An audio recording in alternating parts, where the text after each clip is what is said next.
પશુઓમાં થતો શીંગ કમોડી રોગ શા કારણોસર થાય છે તેમજ તે ન થાય તે માટે પશુપાલકોએ શું કાળજી રાખવી જોઈએ તે અંગે પશુ ચિકિત્સા અધિકારીએ માહિતી આપી। હાલના સમયમાં પશુપાલનનો વ્યવસાય દિવસે ને દિવસે વ્યાપક બની રહ્યો છે। લોકો શ્રેષ્ઠ નસલના પશુઓ રાખી તેમાંથી સારું દૂધ ઉત્પાદન મેળવી લાખો રૂપિયાની આવક પણ મેળવી રહ્યા છે, પરંતુ માનવ શરીરની જેમ પશુઓમાં પણ અવનવા રોગો થતા હોય છે, જેનું નુકસાન પશુપાલકને પહોંચતું હોય છે। નમસ્કાર, હું ડૉક્ટર કેસી બલદાણિયા, પશુ ચિકિત્સા અધિકારી, પશુ દવાખાના મહુવા। આજ રોજ આપણે પશુઓમાં કોમનલી કાંકરેજ બ્રીડ છે તેની અંદર જે શીંગ કમોડી અથવા તો હોર્ન કેન્સર થાય છે, તો તેની પાછળના જે જવાબદાર કારણો છે તેમના વિશે માહિતી મેળવશું।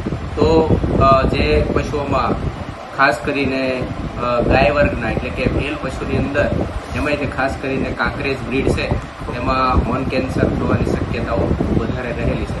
તેના પાછળનું મુખ્યત્વે કારણ જોઈએ તો જેનેટિકલી જે વારસાગત કારણ છે તે પણ હોય છે। પછી મોટા સિંગના કારણે જ્યારે ખેડૂત તેમના ખેતરમાં પશુઓ દ્વારા કોઈ ખેતીકામ કરતો હોય છે તો વારંવાર તે મોટા સિંગડા છે તો તે ઘોંસરાની સાથે વારંવાર અટકવાથી પણ કહેવાય ને કે હોર્ન કેન્સર થવાની શક્યતાઓ રહેલી છે।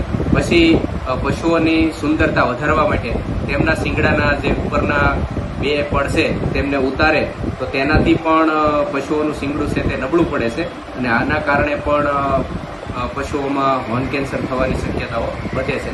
હોર્ન કેન્સર મુખ્યત્વે 3 સ્ટેજમાં ફર્સ્ટ ડિગ્રી, સેકન્ડ ડિગ્રી અને થર્ડ ડિગ્રીમાં થતા હોય છે। તો ગુજરાતીમાં આપણે કહીએ ને તો નમોડી અને કમોડી।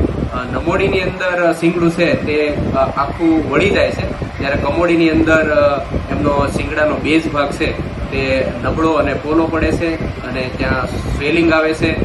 તેમને પથ્થર વડે આપણે ઠપકારીએ તો જે નગારા જેવું ઓદું બોલતું હોય છે તે તેમને પ્રાથમિક ખેડૂત પણ પોતાની રીતે આમની ચકાસણી કરી અને હોર્ન કેન્સર થયું છે કે નહીં તેની ચકાસણી કરી શકે છે।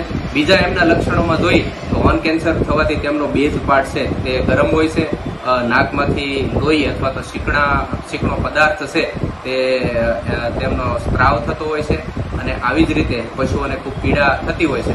તો એમની સારવારમાં આપણે જોઈએ તો આવા પશુઓને જ્યારે આપણને શિંગડું નમતું હોય અથવા તો એમના બેઝ ભાગમાં સ્વેલિંગ આવેલું જણાય તો તરત જ તે નજીકના પશુ ચિકિત્સા અધિકારીનો સંપર્ક કરી અને તેમની પાસે ચોક્કસ નિદાન કરાવવું જોઈએ। જો તેમને ફર્સ્ટ ડિગ્રીની અંદર હોર્ન કેન્સર હોય તો તેમનું હોર્ન કેન્સરનું ઓપરેશન કરાવી તો ફર્સ્ટ સ્ટેજમાં 100% સફળતા મળવાની શક્યતાઓ રહેલી છે। આવા ખાસ કરીને પશુની અંદર અત્યારે એન્ટી કેન્સરસ જે ડ્રગ આવે તેમના ઇન્જેક્શન પણ અપાવવા જોઈએ અને હોર્ન કેન્સર કર્યા પછી 4 થી 5 દિવસ એન્ટીબાયોટિક અને પેઇન કિલરની ઇન્જેક્શનની સારવાર કરાવી અને એની જો 10 થી 15 દિવસ સુધી સારામાં સારી કાળજી લેવામાં આવે તો આપણું આવું કિંમતી પશુ છે તેને ચોક્કસથી બચાવી શકાય છે।